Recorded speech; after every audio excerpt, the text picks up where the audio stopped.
Mais si aujourd'hui nous commençons à faire un rétropédalage pour dire non, c'est tel Congolais qui est à la base de ça, ben, c'est nous-mêmes qui mettons de nouveau en branle. Donc nous contredisons notre combat, nous anéantissons notre diplomatie. Donc là, la faute sera à nous parce que nous ne pouvons pas convaincre les gens en donnant des discours. J'ai toujours dit une chose, une fois sur un autre plateau, j'avais donné un exemple simple pour que les gens comprennent. Lorsque dans votre parcelle, il y a un tuyau qui est troué et qui suinte, les eaux se répandent dans la parcelle. C'est lui qui veut trouver une solution pour terminer cette inondation de la parcelle.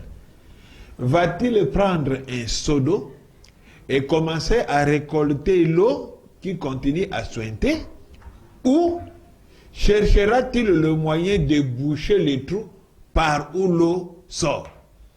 Moi, je pense qu'un homme intelligent, il va boucher les trous par où l'eau sort.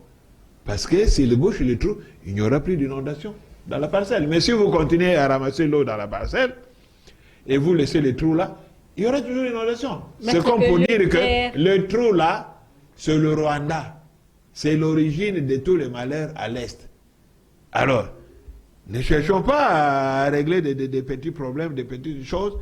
C'est le Rwanda l'auteur principal de l'insécurité à l'Est depuis toutes ces années.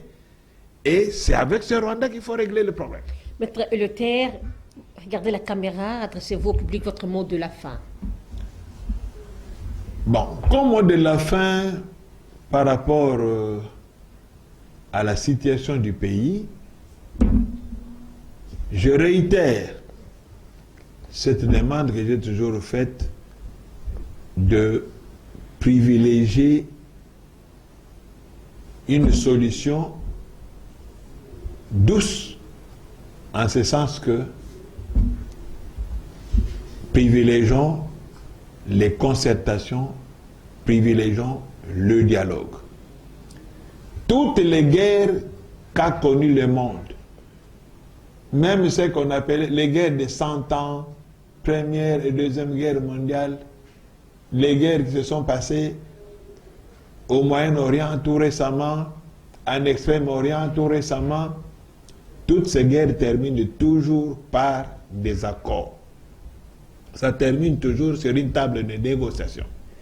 Donc, au lieu de prolonger la souffrance de la population, en faisant les votes en guerre, mettons-nous autour d'une table, réglons cette affaire calmement, afin que le pays puisse retrouver son unité et sa cohésion nationale, et surtout, évitons l'exclusion.